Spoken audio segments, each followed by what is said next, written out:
नमस्ते, मैं अविचल दुबे और आप देख रहे हैं न्यूज़ तक। सिडनी, स्लेजिंग और सम्मान, ये तीन कड़ियां ध्यान में रखिए। इन तीन कड़ियों के जरिए हम आपको आज एक कहानी सुनाएंगे। भारत ऑस्ट्रेलिया के बीच चल रहे टेस्ट सीरीज के बीच सिडनी टेस्ट में एक शर्मनाक घटना हुई। शर्मनाक घटना ये हुई कि भारतीय पेसर्स मोहम्मद सिराज और जसप्रीत बुमराह के साथ नस्लभेदी टिप्पणी हुई। उनको ब्राउन डॉग और बिग मंकी कहा गया। ये दोनों नस्लभेदी टिप्पणियां ऑस्ट्रेलियाई दर्शकों ने करी। जैसे ही ये घटना हुई, इसकी शिकायत गेंदबाजों ने मैदान पर मौजूद एम्पायरों से की। एम्पायरों ने एक्शन लेते हुए सीधे दर्शकों को बाहर निकाल दिया। लेकिन कहानी अब यहीं बनती है। बीसीसीआई, भारतीय कप्तान विराट कोहली और सचिन तेंदुलकर ने इस पूरी घटना पर खेद जताया। उन्होंने कहा कि खेल भावना के तहत इस तरह की घटनाएं नहीं होनी चाहिए। खेल में खेल भावना आनी चाहिए, मानवीयता आनी चाहिए। इस तरह की टिप्पणी शोभा नहीं देती है।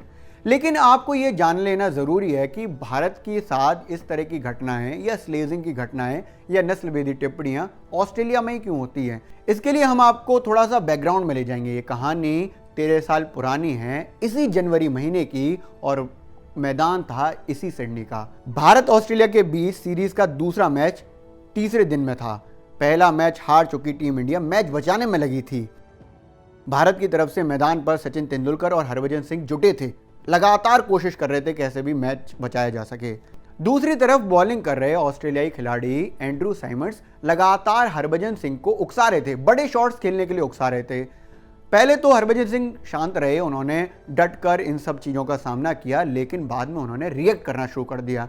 रिएक्ट ये किया कि हरभजन सिंह ने जब अति हो गई तो उन्होंने एक बार हिंदी में एंड्रू साइमंड्स को गाली दे दी। गाली वही उत्तर भारत में चर्चित तेरी ...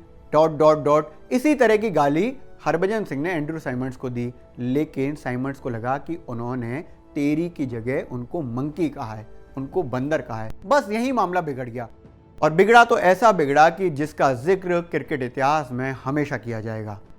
साइमंड्स ने इसकी शिकायत सीधे अपने कप्तान रिकी पॉन्टिंग से करी, और रिकी पॉन्टिंग ने आगे बढ़ते हुए मैच रेफरी से करी। ये कंप्लेंट आम नहीं थी। रिकी पॉन्टिंग ने सीधा आरोप लगाया कि हरभजन सिंह ने उन पर नस्लीय टिप्पणी करी है, यानी कि रेसिज्म का कंप्लेंट लगाई। पॉन्टिंग ने मैच रेफरी को बताया कि भज्जी ने साइमंड्स को मंकी कहा है, यानी कि बंदर कहा है। ये छोटी मोटी बात नहीं थी, ये बहुत बड़ा आरोप था। कोई भी खेल मानवीयता के लिए होता है, और ऐसे में इस तरह की नस्लभेदी टिप्पणी करना वाकई बहुत बड़ी बात है।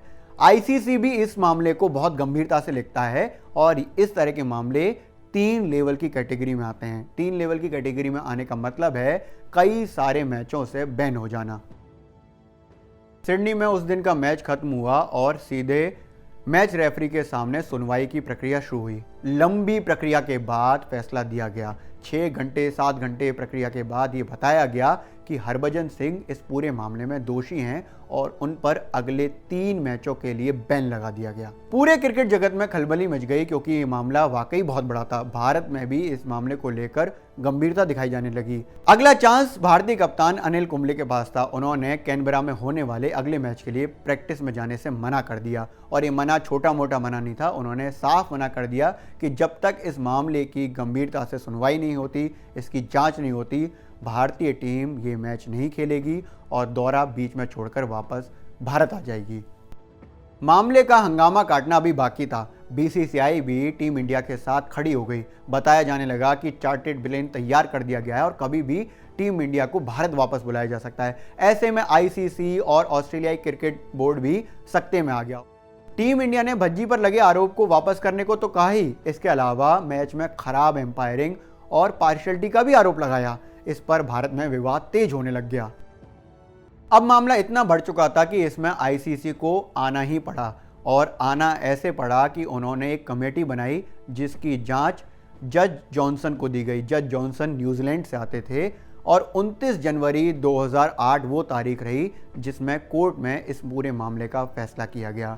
कोर्ट में जब भारत की तरफ से खिलाड़ी गए तो उसमें हरभजन सिंह और सचिन तेंदुलकर थे।